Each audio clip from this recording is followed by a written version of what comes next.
Today, we're looking at the brand new Nike Phantom GT.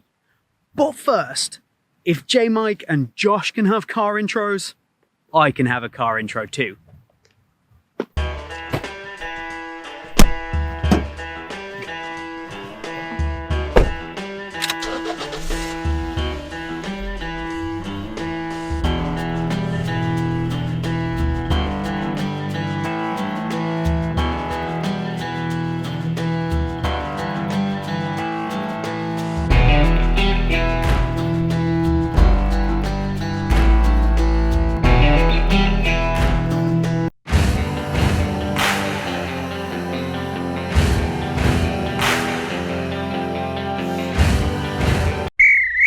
What's up guys, James here from Boot Wizard Boot Reviews, and today it is of course Phantom GT review day. We're reviewing it, we're unboxing it, we're playtesting it. It's all happening today in both the low and the mid-cut variations. So you're going to get to see both.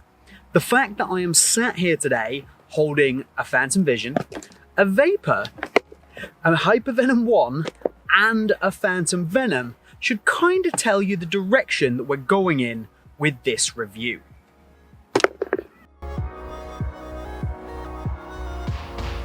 Before we get into the tech details and tell you how these perform, just a bit of background. This is the Phantom GT, GT standing for generative texture. Again, something else we'll get into in the tech details. However, what's important is that this is replacing the Nike Phantom Venom and also the Phantom Vision. These are both dead, they exist no more, and we're getting one silo as a replacement, which means for the first time in a very long time, Nike have reduced their silos down to only 3. You've got the Mercurial silo, you've got the Phantom silo, and you've got the Tiempo silo. Everything else is done. Now, I know a lot of people have kind of cried about this, being a bit like, oh, this is terrible, less options for people, less variety from Nike. I absolutely disagree. I think Nike have too many options right now. Same applies to Adidas, and reducing it down to 3 options, especially when this one, as good as it is, spoiler alert, is a fantastic thing. So these two are out. So remember to like the video, get subscribed to the channel, and let's see if this brand new Phantom GT is really worthy of a comparison to the OG Hypervenom Phantom 1.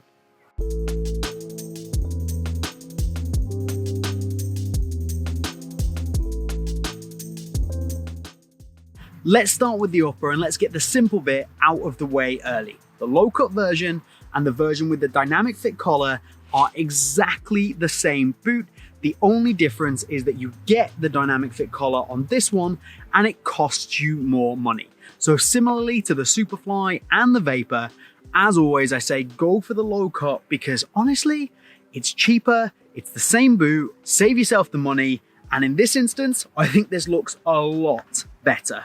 In terms of the upper, this is a very non-Nike boot, and I'll explain what I mean. We've come to expect Nike boots to be loaded with technology, with information, with additional, sometimes gimmicks, and this is a Flyknit base with a top coating that admittedly has this grippy generative texture all around it, and then an internal liner. It's very, very simple, especially when you compare it to what it's replacing.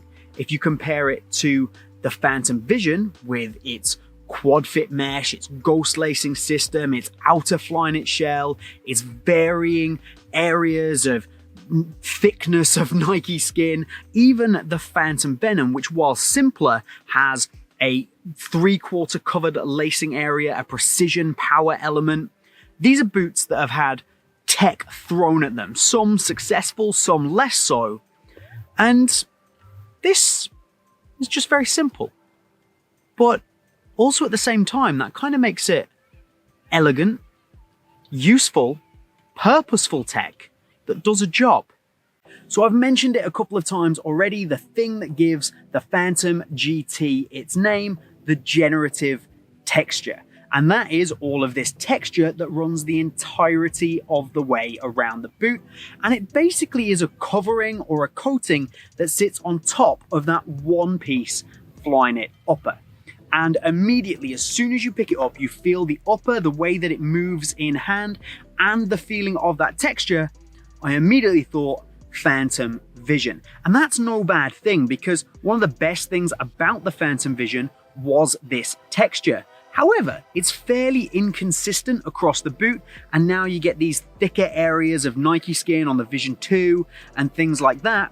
This is a simplified version, and yet a simplified version that works better. You definitely feel the grip more, you can feel it in hand, it's a more tacky, tactile sensation, and on feet, this absolutely works, it's absolutely noticeable, and probably the best texture on the market in terms of giving you additional grip, if of course you take out the demon skin that is on the current Adidas Predator range. Another similarity I found with the Vision is that the upper is very thin, and in hand they have a very similar sensation, but the GT actually feels that bit thinner. So I would argue that when you put all the layers together on the Vision, the GT is thinner, and then when you compare it to the Phantom Venom, this is definitely thinner. So it gives you a more barefoot sensation on the ball. But again, comparing it to those two boots, not only is it barefoot, it's also very natural.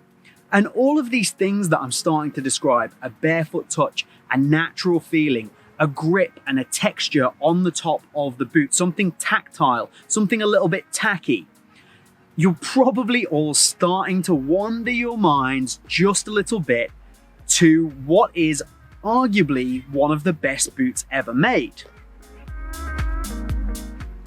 The OG Hypervenom Phantom 1, because it shares a lot of similarities. This is a very, very simple boot at its core. It's a liner with a mesh upper and then a Nike skin coating. It's just a few layers that allow your feet to feel free, to feel very nimble, very agile, and it gives you a really natural, close to the ball feel. And I feel like that's exactly what they've tried to give you on the GT, while using all of that Nike tech, all of that new Nike innovation, but while keeping it simple enough to not detract from this overall feeling of natural, seamless movement and touch on the ball.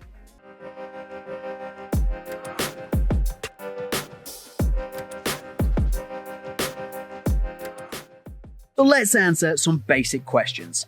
Is the Phantom GT better than the Phantom Venom that it replaces? And I'm quite happy to sit here and unequivocally say yes. This is a better boot in almost every single area when compared to the Phantom Venom. Simple. Is the GT better than the Phantom Vision that it replaces? Now, if you've watched the channel for a while, you know that I do like the Phantom Vision. It's a boot that I'm very fond of, despite having a few flaws. And I think that the Vision is far closer, especially in upper terms, to the GT than the Venom is. But when you put it together as a package, this does give you a different sensation, something far more natural, far more free, and the grip on the upper is definitely better than what you got on the Vision. But the custom fit feel that you got with the quad fit mesh system on the Vision is lacking here, as well as the lockdown and responsiveness you got from the Vision also lacking here. So is it better? Do I prefer it? Yes, I would take the GT over the Vision for sure, but the Vision has elements where it is better, and there are more similarities here than you might think. A couple of big ones coming up for comparison next. We have the Vapor 13 Elite, a boot that I have claimed is the best boot on the market. Like, I went that far. Compared to the GT, is this better? Well, they're different. They offer different sensations, and the GT really feels like a brother to the Vapor and gives you something a little bit different if the Vapor's not quite for you. if you want something that's not quite as strapped in, something that is that little bit wider, something that's a bit freer, maybe less aggressive, then the GT could be for you. So I like to think of this as an alternative rather than better or worse, but if you pinned me down and said, which boot do I think performs better, either personally or objectively, the Vapor does take it. And finally, the boot that I think absolutely inspired this Phantom GT, the Hypervenom Phantom 1.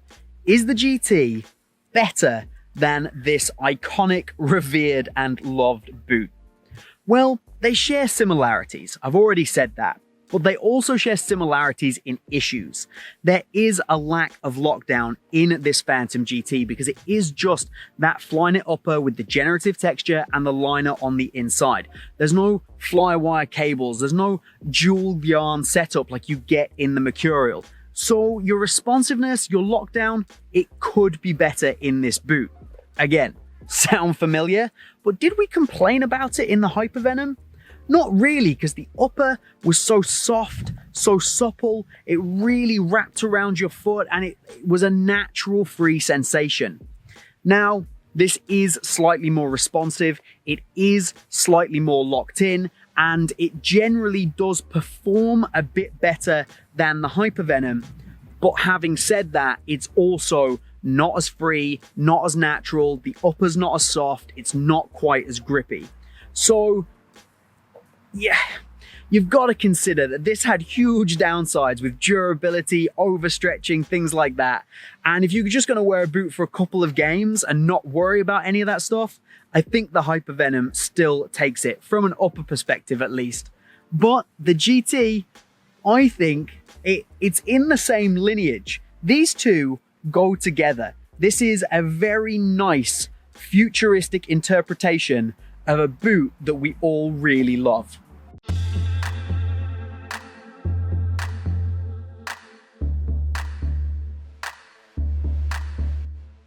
Let's talk traction. And this is where if you took the Vapor, the Vision, and the Venom and made them have some kind of sole plate baby, you would get something very similar to what we've got on the GT. It has the split sole idea and some of the chevron bladed studs from the Vapor, while not being quite as aggressive and definitely not as stiff as the Vapor.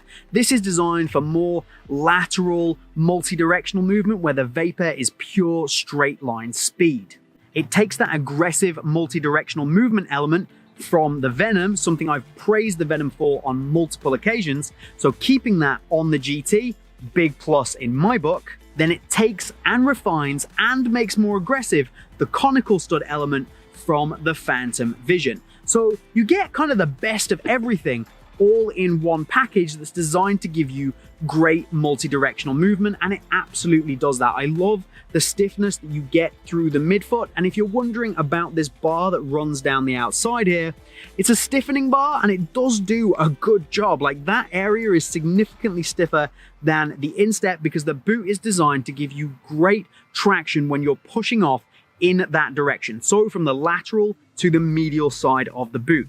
Success, if you ask me.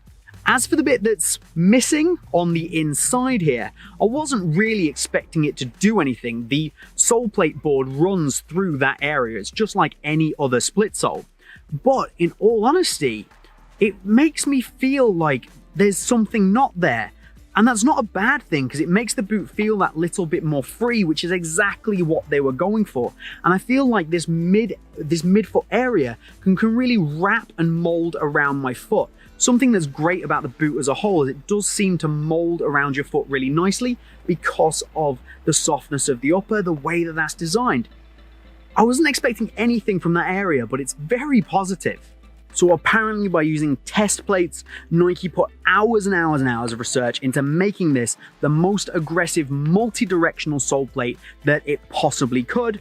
And if you know that I like that about the Venom, you will know that I love this. I think it's better than the Venom. According to Nike, it's better than what we had on the Superfly 5 in terms of getting pure aggressiveness.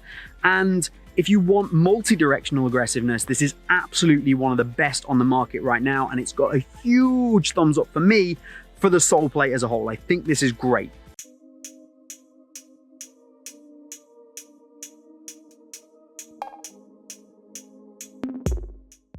Let's talk value for money. Quite simply, 250 euros, 270 euros, there is zero value in this boot.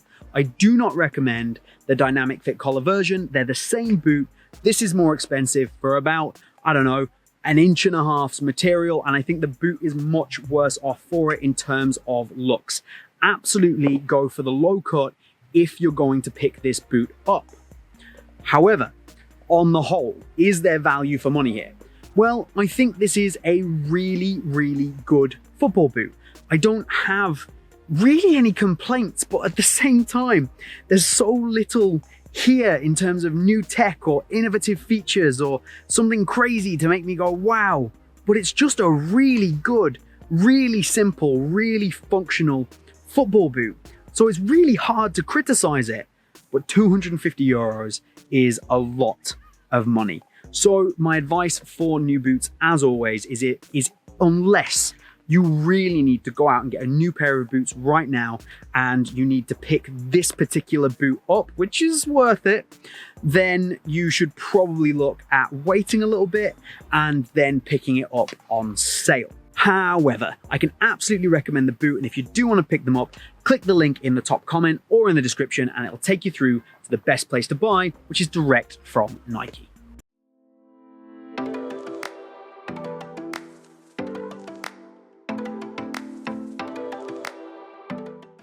Talking fit and comfort. So firstly, and very importantly, J Mike said this in his Unisport review, I'm absolutely going to corroborate it.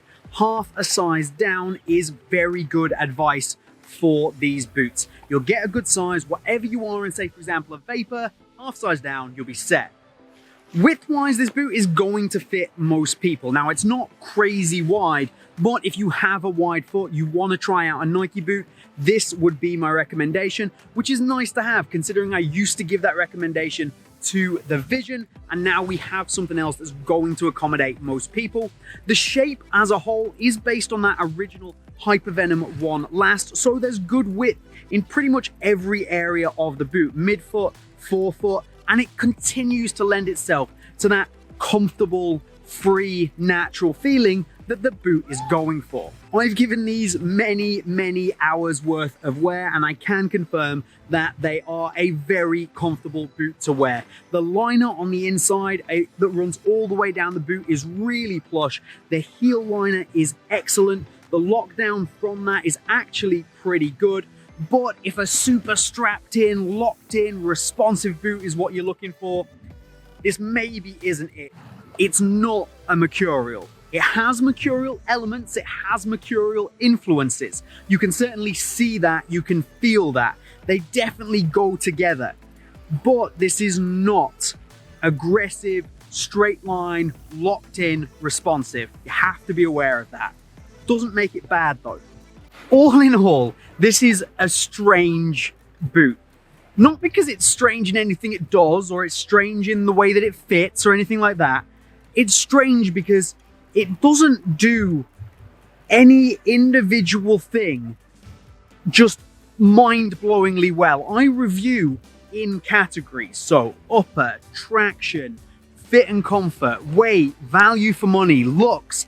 I review on all those categories, and this doesn't excel. It doesn't go right to the top of any of those categories. But it's a really good boot, and it's one that I will certainly be using. I think that this outstrips any boot that's not a mercurial that Nike have put out in recent times. The upper is soft, it's natural, it's super comfortable. The outsole, I really like this. It's flexible in the right areas. The lateral movement is really good. And we get all the marketing hype. It's about creative players and, you know, the Bruno Fernandezes of the world. I don't care about that. I want to know how it is on my feet. And it's really good. That thin upper, the texture, the generative texture. Again, that's another marketing thing. I don't really care about where they put all of these little textured elements, you know, more concentrated in the midfoot, because that's high contact. We heard that from New Balance with their brand new, what was it? I was about to say Vizaro, with their brand new Tequila V3, and I hate that boot. I don't think it's good at all. But As a package, this is one of the most straightforward, most simple boots that Nike have put out in a very long time. And none of that is to the detriment of this boot. I think this is really, really nice. And while I think the Vapor is objectively one of, if not the best boot on the market, my go-to used to be the Vision because I like that boot. I like the fit, the feel, the comfort, the texture. My new go-to, I think, is about to become the Phantom GT. Let me know what you think of the brand new Phantom GT down in the comments. Is it a big cop or a drop for you? Remember to like this video. It makes a huge difference. It means I can get more content like this out to you more regularly. And of course, get subscribed if you aren't already to get all of my future content. We've just passed 3,000 subscribers, and I have to say a huge thank you to every single one of you, especially to our Patreons, because they make such a huge difference to the channel. If you want to be a Patreon and you want to support the channel, then head over to patreon.com/bootwizard. It would be greatly appreciated. However, I hope you've had a great day. I hope you've enjoyed this video, and we will see you very soon.